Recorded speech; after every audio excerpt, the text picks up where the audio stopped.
দর্শক, একদিকে যখন আমরা দেখছিলাম সাবেক প্রধানমন্ত্রী, ক্ষমতাচ্যুত প্রধানমন্ত্রী শেখ হাসিনার আন্তর্জাতিক গণমাধ্যমে নানা ধরনের সাক্ষাৎকার, নিজের লেখা দ্য উইকের মতো সাপ্তাহিক পত্রিকা, যেটা আমেরিকা এবং ইংল্যান্ড দুই দেশ থেকে যৌথভাবে প্রকাশিত হয়, সেই পত্রিকাতে শেখ হাসিনা নিজে প্রবন্ধ লিখলেন। এছাড়া আন্তর্জাতিক গণমাধ্যম রয়টার্স, এপি, ইন্ডিপেন্ডেন্ট, এদিকে ইন্ডিয়ান এক্সপ্রেস, হিন্দুস্তান টাইমস সহ অনেক পত্রিকায় যখন সাক্ষাৎকার প্রকাশিত হলো, তখন মনে হচ্ছিল যে শেখ হাসিনা কেন্দ্রিক এক ধরনের পিআর প্রমোশন করছে আওয়ামী লীগ, এবং আওয়ামী লীগের লবিস্ট বেশ ভালোভাবে কাজ করছেন এরকমটা মনে হচ্ছিল।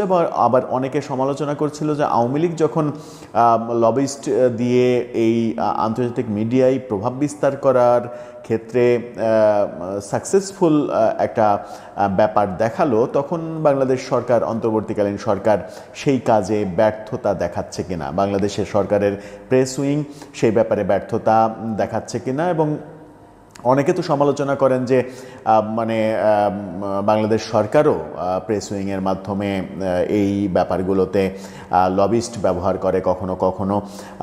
আমি জানি না সত্য কিনা সেই ব্যাপারগুলো, লবিস্ট নিয়োগ করুক আর না করুক, বাংলাদেশ সরকারের পিআর প্রমোশনে আন্তর্জাতিক মিডিয়াতে যে প্রভাব বিস্তার করতে পারছে না, এটা মোটামুটি দৃশ্যমান সত্য। এই সত্যের মধ্যেই একটা নতুন ঘটনা ঘটেছে।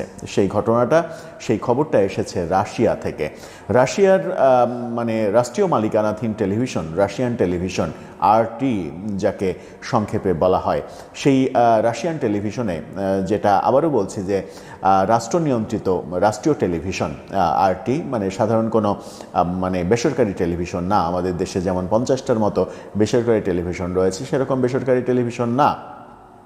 সেই রাষ্ট্রীয় টেলিভিশন আরটিতে এবার সাক্ষাৎকার দিয়েছেন আওয়ামী লীগের নেতা এবং সাবেক সরকারের শিক্ষামন্ত্রী মহিবুল হাসান চৌধুরী নওফেলও এই পিআর প্রমোশনে নেমে পড়েছেন, এরকমটাই দেখা যাচ্ছে। রাশিয়ান টেলিভিশনে আরটিতে যখন তার সাক্ষাৎকার প্রকাশিত হলো, সেই সাক্ষাৎকারে তিনি সব ভয়াবহ অভিযোগ করছেন। শেখ হাসিনা সরকারের পতন কেন হলো, এর পেছনে কারা ছিল, রাশিয়ার সঙ্গে বাংলাদেশের সম্পর্ক আমেরিকা ভালো চোখে দেখেনি, কি করেছিল আমেরিকা, এই সব ব্যাপারগুলো তিনি তুলে আনার চেষ্টা করেছেন এবং আরটির সাক্ষাৎকারে এই ব্যাপারগুলো উঠে আসতে দেখলাম। আমার মনে হয় যে আওয়ামী লীগ পিআর প্রমোশনে এবং তাদের লবিস্ট ফার্ম যেটা কাজ করছে, তারা বোধহয় আর এক ধাপ এগিয়ে গেল। এই আরটিতে সাক্ষাৎকারকে কেন্দ্র করে আরটি যে অনলাইন, সেই অনলাইন 2 কিস্তিতে মহিবুল হাসান চৌধুরীর এই সাক্ষাৎকারের ব্যাপারটা তাদের অনলাইনে তুলে এনেছে এবং 2 কিস্তিতে আলাদা আলাদা শিরোনামও করেছে। তারা কি বললেন মহিবুল হাসান চৌধুরী আরটিতে, রাশিয়ান যে রাষ্ট্রীয় টেলিভিশন, সেখানে এই বলাকে আমরা কিভাবে বর্ণনা করতে পারি? রাশিয়ান রাষ্ট্রীয় টেলিভিশন কেন আওয়ামী লীগকে এত বড় একটা সুযোগ দিল, সেই প্রসঙ্গগুলো নিয়ে বলছিলাম। রাশিয়ান রাষ্ট্রীয় টেলিভিশন আরটিতে সাক্ষাৎকার দেওয়ার কথা মহিবুল হাসান চৌধুরীর। সেখানে আরটির সাক্ষাৎকারকে কেন্দ্র করে আরটি অনলাইনে 2টা আলাদা আলাদা শিরোনাম করে 2ভাবে ইন্টারভিউ প্রকাশিত হয়েছে। একটা শিরোনাম করা হয়েছে তৎকালীন 2024-এর যে বৈষম্যবিরোধী আন্দোলন, সেই আন্দোলনের একটা ছবি দিয়ে শিরোনাম করা হয়েছে ইউএসএআইডি, অর্থাৎ ইউএসএইড বলে আমরা যাকে চিনি, USAID and Clintons behind Bangladesh government overthrow ex minister. অর্থাৎ তিনি একেবারে স্পষ্ট করে বলতে চাচ্ছেন যে বাংলাদেশে যে কাজ করত ইউএসএআইডি, আমেরিকান বেসরকারি সংস্থা, তারা এবং ক্লিনটন পরিবার এই শেখ হাসিনা সরকার পতনের পেছনে অর্থনৈতিকভাবে কাজ করেছে। এই দুটো জায়গায় সব থেকে বড় ভূমিকা পালন করেছে। এছাড়া আরেকটা শিরোনামে যেটা বলছে, প্রোটেস্টের ছবি দিয়ে সেখানে করা হয়েছে, শিরোনাম করা হয়েছে আলাদা, US went after Bangladesh government over reluctance to condemned Russia ex minister. এখানেই ভয়াবহ ব্যাপারটা। রাশিয়া প্রসঙ্গে আমেরিকার যে অবস্থান এবং বাংলাদেশ কিভাবে রাশিয়ার বিপক্ষে যেতে বাধ্য করতে চেয়েছিল সেই ব্যাপারটা বলার চেষ্টা করেছেন। এই অভিযোগ যদি সত্যি হয়, আমার মনে হয় যে মানে আমেরিকার তৎকালীন গভর্নমেন্ট, জো বাইডেন, ক্লিন্টন প্রশাসন এই ব্যাপারগুলো নিয়ে রাশিয়া খুব গুরুত্ব দিয়ে ভাবছে এবং রাশিয়ার এই ব্যাপারটার কারণেই হয়তো রাশিয়া রাষ্ট্রীয় টেলিভিশনে আওয়ামী লীগের এই নেতা, সাবেক মন্ত্রীকে সাক্ষাৎকার দেওয়ার সুযোগ দিয়েছে। কি বললেন সাক্ষাৎকারের অংশবিশেষও আপনারা একটু দেখে নিতে পারেন। আমরা অন ভয়েস শোনাতে পারবো না কপিরাইটের কারণে, আপনারা মানে সাক্ষাৎকারের অংশবিশেষ ভিজুয়ালি দেখে নিতে পারেন যে এই সাক্ষাৎকারটা তিনি দিয়েছেন। সেখানে দুটো ব্যাপার মানে মানে দুটো না, বেশ কয়েকটা ব্যাপার বলেছেন। ইউএসএআইডির কথা বলেছেন। ইউএসএআইডির মানে অর্থনৈতিক যে লগ্নি, শেখ হাসিনা সরকারের বিরুদ্ধে আন্দোলন করার জন্য ইউএসএআইড থেকে লাখ লাখ ডলার মানে টাকা মানে ডলার দিয়ে ইনভেস্ট করে এই আন্দোলনটাকে চাঙ্গা করেছে, এরকমটা অভিযোগ করেছেন মহিবুল হাসান চৌধুরী। এবং এই আন্দোলনটা একটা পরিকল্পিত আন্দোলন, এটা কোনো ছাত্র আন্দোলন ছিল না, এটা সরকার পতনের একটা পরিকল্পিত আন্দোলন, সেটা তিনি বলার চেষ্টা করছেন। তিনি বলছেন যে এটার পেছনে সবথেকে বেশি অর্থ লগ্নি করেছে ইউএসএআইডি এবং বিল ক্লিন্টন পরিবার, যে বিল ক্লিন্টন পরিবারের সঙ্গে প্রফেসর ইউনূসের বন্ধুত্ব রয়েছে। এবং এই পরিবারের বন্ধুত্বের সুযোগটা নিয়ে তিনি এটাও বলেছেন যে বিল ক্লিন্টন মানে তাদের নির্বাচনের সময়ও, হিলারি ক্লিন্টনের নির্বাচনের সময় একটা বড় ইনভেস্ট করেছিলেন প্রফেসর ইউনূস, এরকমটাও বলার চেষ্টা করেছেন। এবং এই পরিবার এই শেখ হাসিনা সরকার পতনের পেছনে নাকি ইনভেস্ট করেছে, এই অভিযোগ, এই দাবি তিনি করেছেন। এছাড়া তিনি আইআরআইয়ের কথা বলেছেন। আমেরিকার বেসরকারি প্রতিষ্ঠান আইআরআই কদিন আগেই বাংলাদেশের নির্বাচনকালীন সময়ে আইনশৃঙ্খলা পরিস্থিতি ভালো থাকবে না, এখন সেরকম উদ্বেগ দেখা যাচ্ছে, এরকম একটা প্রতিবেদন পেশ করেছিল বাংলাদেশ সরকারকে আইআরআই থেকে। আইআরআইয়ের এই প্রতিবেদনের সঙ্গে সরকার একমত পোষণ করেছিলেন এবং ইন্টারেস্টিংলি এই একমত পোষণ করা এই প্রথম কোনো বিদেশি প্রতিষ্ঠানের অবজারভেশনের প্রতি সরকার একমত পোষণ করেছিলেন, সেটাও দেখেছি। সেই আইআরআইকেও দোষারোপ করেছেন এবং এটার পেছনে, সরকার পতনের পেছনে তারাও নাকি ভূমিকা রেখেছে, এটা দাবি করেছেন। তিনি দাবি করেছেন জো বাইডেন প্রশাসন এবং তার আমেরিকার যে ডিপ স্টেট, তারা বাংলাদেশ সরকারকে, শেখ হাসিনা সরকারকে উৎখাতের মানে সর্বোচ্চ যা কিছু প্রয়োজন সেগুলো করেছে। একেবারে সরাসরি সেই কথাগুলো তিনি বলেছেন। এবং রাশিয়া সম্পর্কে যে কথা বলছেন সেটা হচ্ছে যে ইউক্রেনের সঙ্গে রাশিয়ার যে চলমান যুদ্ধ, সেই চলমান যুদ্ধের প্রেক্ষাপটে রাশিয়ার বিরুদ্ধে জাতিসংঘে ভোট দেওয়ার জন্য বাংলাদেশকে জো বাইডেন প্রশাসন চাপ দিয়েছিল।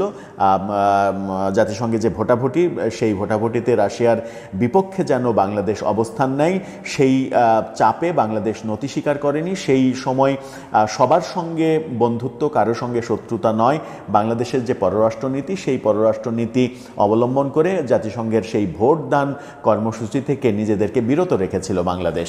এই যে বিরত রাখলো বাংলাদেশ, রাশিয়ার বিপক্ষে কেন ভোট দিল না, তখন থেকে জো বাইডেন প্রশাসনের শেখ হাসিনার বিরুদ্ধে ষড়যন্ত্র শুরু হলো। এবং সেই ষড়যন্ত্রই 2024-এর 5 আগস্টের সরকার পতনের মাধ্যমে তাদের সেই ষড়যন্ত্র তারা বাস্তবায়িত করেছে, এই ভয়াবহ অভিযোগ করেছেন। রাশিয়ার মানে রাষ্ট্রীয় টেলিভিশনে বসে যখন এরকম কথা বলছেন যে রাশিয়ার বিরুদ্ধে আমরা ভোট দিইনি, এবং তারপরে আমরা দেখেছিলাম যে ওই সময় যখন ভোট আওয়ামী লীগ সরকার দেয়নি রাশিয়ার বিপক্ষে জাতিসংঘে, সেই সময় রাশিয়া থেকে বাংলাদেশ সরকারকে ধন্যবাদও জানানো হয়েছিল।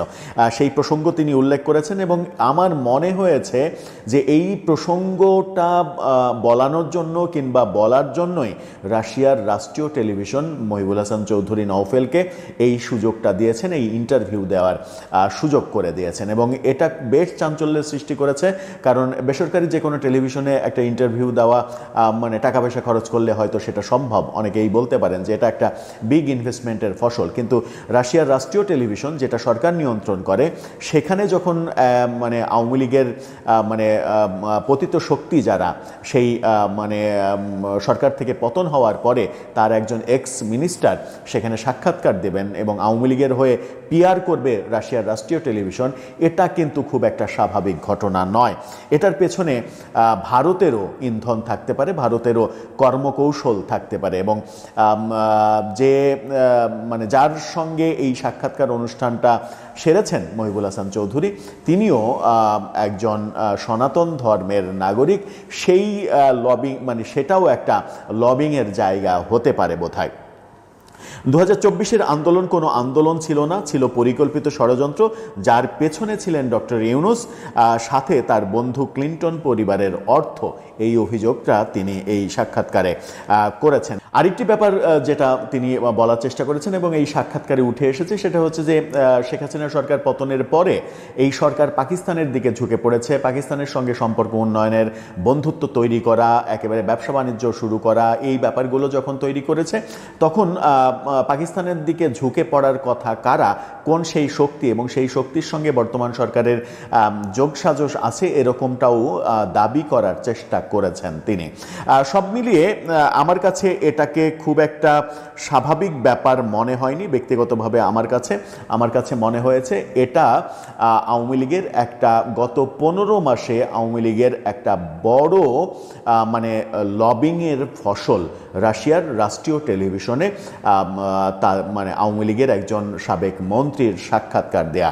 হয়তো শেখ হাসিনাই সাক্ষাৎকারটা দিতে পারতেন, শেখ হাসিনা যেহেতু রাশিয়াতে যেতে পারছেন না সেই কারণেও হতে পারে যে এটা মানে তিনি দেননি, কিংবা আমি জানি না এই সাক্ষাৎকারটা কোথায় মানে গ্রহণ করা হয়েছে সেটা জানি না। মানে রাশিয়ার টেলিভিশন ইচ্ছা করলে তো ভারতে এসেও সাক্ষাৎকার নিতে পারে, যেহেতু রাশিয়া ভারত খুবই ভালো বন্ধু, এবং রাশিয়া ভারতের এই বন্ধুত্বই এই ব্যাপারে ভূমিকা রাখলো কিনা, ভারত সরকার এই ব্যাপারে ভূমিকা রাখলো কিনা, সেটা একটা বড় প্রশ্ন। দর্শক, আপনার কাছে কি মনে হয় রাশিয়ার রাষ্ট্রীয় টেলিভিশনে এই সাক্ষাৎকার, এর পেছনে কি নরেন্দ্র মোদীর একটা বড় হাত রয়েছে?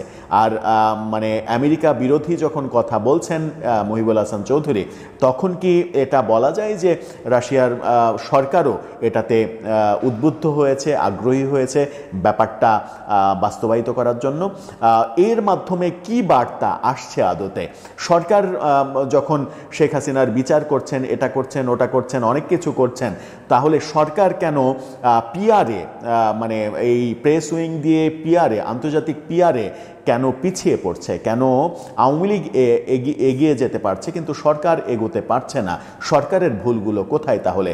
টেকনিক্যালি তারা পিছিয়ে পড়ছে কেন? সেই প্রশ্নের উত্তরও জানা থাকলে